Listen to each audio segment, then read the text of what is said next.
Assalomu alaykum hurmatli tinglovchilar. Men sizlarga endi kompyuter o'rganishni boshlaganlar uchun yordam sifatida kichik video tayyorlamoqchiman. Demak, videomiz nimadan iborat? Word dasturini tezroq o'zlashtirish uchun kerakli bo'lgan tugmalarni qanday bosishligini, klaviaturada qanday bosiladi va qanday amalga oshiriladi bularni ko'rsatib bermoqchiman. Demak, eng ko'p qo'llaniladigan asosiy buyruqlar. Bu tugmalar deyarli barcha matn muharrirlarida standart hisoblanadi. Bu degani Word dasturida, PowerPoint'da, Excel'da, Access'da, Publisher va hokazo dasturlarda. Endi Ctrl N tugmasini ko'rib chiqamiz. Yangi hujjat yaratish. Ya'ni biz hozir bir hujjatni ochib turibmiz. Mana shu hujjatni ikkinchi hujjatni ochganimizda yangi oyna ochiladi. Ya'ni ikkinchi list emas, yangi fayl ochiladi. Keling shuni amalda bajarib ko'ramiz. Bu yerda e'tibor berayotgan bo'lsangiz Ctrl plus N, ya'ni Ctrl bilan N ni bos deyapti. Plusni bos demayapti. Shunga e'tiborli bo'lishimiz kerak. Ctrl N deyildimi? Demak, avval Ctrl tugmasini bosamiz, ana undan keyin esa N tugmasini bosamiz. Shunda e'tibor berganingizdek, yangi list bilan yangi hujjat yaratildi. Avvalda ochib turgan hujjatimizning nomi mana dokument 1 edi. Mana. Endi mana bu joyda ikkinchi hujjatimiz paydo bo'ldi. Uning nomi esa Document Tour bo'lib ochildi mana. Sabab orada ikkita hujjatimiz bor edi. Shuning uchun avtomatik tarzda Document Tour deb ochyapti. Word dasturida siz agar fayl nomini kiritib saqlamaydigan bo'lsangiz, saqlamagan bo'lsangiz, avtomatik tarzda Document 1, 2, 3, 4 qilib saqlab ketaveradi. Lekin xotiraga saqlamaydi. Vaqtinchalik xotirada ushlab turish uchun shunday nom beradi. Demak, bilib oldik, Ctrl N yangi fayl yaratish uchun, yangi hujjat yaratish uchun kerakli tugma. Ikkinchisi Ctrl O. Shu o'rinda aytib ketishim kerak, Ctrl N bu Ctrl New, ya'ni yangi hujjat, Ctrl O, Ctrl Open so'zidan olingan, ya'ni bosh harflardan. Endi Ctrl O ni bosamiz mana. Bu yerda Open degan yozuv hosil bo'ldi. Mana Open, ya'ni ochish, qayerdan ochish. Bu aytyapti, eng oxirgi mana recentda eng oxirgi ochilgan hujjatlarmi? OneDrive agar bulutli xotiraga ulangan bo'lsangiz undan, this piece personal computer, ya'ni kompyuterning xotirasidanmi yoki browse o'zingiz topib berasizmi manzilni degan ma'noda. Ya'ni oddiy holatda, har doimgi holatda recentda turadi va bu eng oxirgi saqlangan hujjatlarni osonlik bilan topishga yordam beradi. Endi undan keyingisi Ctrl S. E'tibor berayotgan bo'lsangiz, klaviaturani atay kameraga qaratib o'rnatib oldimki, knopka bosish jarayonlarini eslab qolishingiz uchun. Ctrl S. E'tibor berayotgan bo'lsangiz, bu yerda Save As tugmasi hosil bo'ldi. Ya'ni nima deb nomlaysiz deyapti. Mana shu yerda ko'pchilik foydalanuvchilarimiz xatolikka yo'l qo'yishadi. Qanday qilib qayerga saqlashayotganini bilmay qolishadi. Bu yerda xuddiki tasavvur qiling, qaysi bir cho'nchagingizga nimani solgan bo'lsangiz, uni osonlik bilan topasiz, eslab qolgan bo'lsangiz. Yoki aytaylik bir 18 ta cho'nchagingiz borda, uni qayerga solganingizni bilmaysiz. Hammasiga qo'lingiz solib chiqishingiz kerak. Agar siz ichki cho'nchagimga solganman deydigan bo'lsangiz, chap tomondagisiga o'shagidan olasiz. Bu yerda ham xuddi shuning o'zi browse orqali mana bu yerda mana Save As'ni qanday qilib saqlashni mana bu yerda oyna juda ham tushunarli qilib qo'ygan.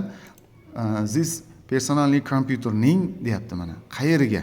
S ga saqlaysizmi, D ga saqlaysizmi, Y ga saqlaysizmi yoki to'g'ridan-to'g'ri Documents papkasiga saqlaysizmi deb mana ko'rsatib turibdi. Siz qayerni lozim topsangiz, o'sha joyni belgilab qo'yishingiz kerak va belgilaganingizda mana bu joyda ko'rinib turadi. Ushbu kompyuterning Documents papkasiga, pользовательning. Va u yerga 1 deb turib, masalan, Save deb tugmani bosdik. Shunda hujjatimiz saqlanganligi mana bu joyda bir chiziqcha Word bo'lib saqlanib qoladi. Keling shu dasturdan chiqamiz. Mana X ni bosib, keyin esa This Computerga kiramiz. Bundan Documents papkasiga kirsak, 1 degan fayl mana shu yerda ko'rinib turibdi mana. Osonlik bilan topib oldik. Endi saqlashni ko'rib oldik. Ana endi chop etish, Ctrl P, ya'ni bu print so'zidan olingan, keyinroq esa print chop etmoqni printer deb turib qurilma ham berilgan. Mana Bu yoqda 3010, bu yoqda esa Epson nomli printer turibdi. Bizga qaysi printerda chiqarish lozim bo'lsa, ana o'shanisiga biz buyruq berishimiz kerak bo'ladi. Agar sizni kompyuteringizga printer drayveri o'rnatilmagan bo'lsa, uni o'rnatib olishingiz lozim bo'ladi. Keyingi darslarimizda printerlarni o'rnatish va chop etishlarini ham ko'rsatib o'tamiz. Hozircha mana shu listimizni qanday qilib chiqarish mumkinligini ko'rsatib bermoqchiman. Demak, Ctrl P tugmasi. Ctrl P. Bu yerda ikkita printerimiz bor. Mana bular esa kompyuterning o'zining avtomatik qo'ygan printerlari. Bu yerda mana Canon 3010 Epson turibdi. Bu yerda Canon 3010 turibdi. Canon 3010 ga pechat beramiz. Mana pechat dedik. E'tibor berib turing. Pechat bo'lyapti mana.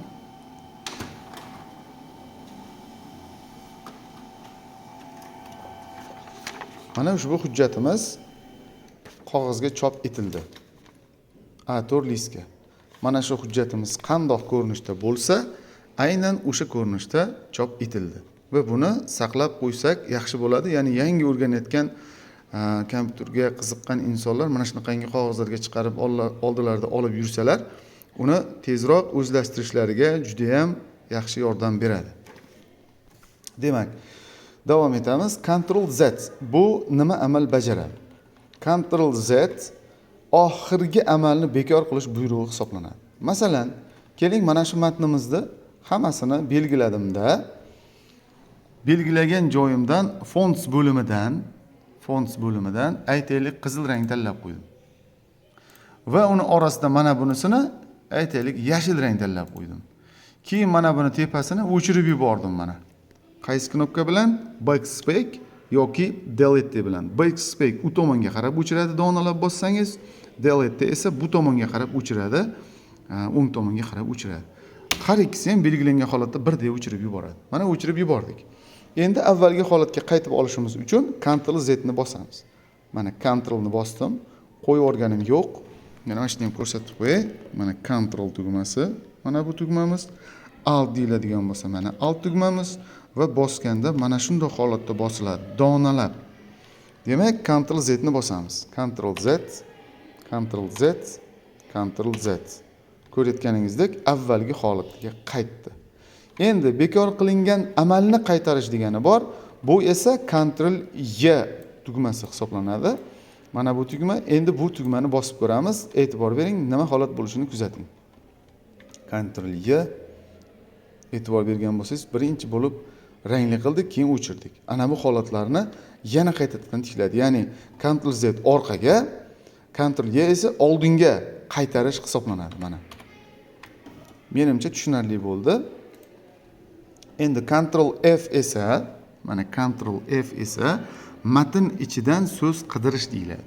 Keling, mana shu yerda biz mana shuncha so'zni ichidan, aytaylik, pechatga degan so'zni qidirib ko'ramiz. Ctrl F, F bu yerda find, ya'ni qidirish ma'nosida kelyapti. Mana pechatga degan so'zni qidiring desam, e'tibor berayotgan bo'lsangiz, mana bu listimizda sariq rang bilan belgilab qo'ydi mana. Mana pechatga degan so'zni avtomatik tarzda o'zi qidirib topdi. Demak, birinchi kichik darschamiz shunlardan iborat edi. Hozircha biz mana shu tugmalarni o'zini video qildik. Keyingi darslarimizda albatta qo'ldan kelgancha baholi qudrat qolganlariga ham harakat qilamiz. Keyingi darsda ko'rishguncha xayr, salomat bo'linglar.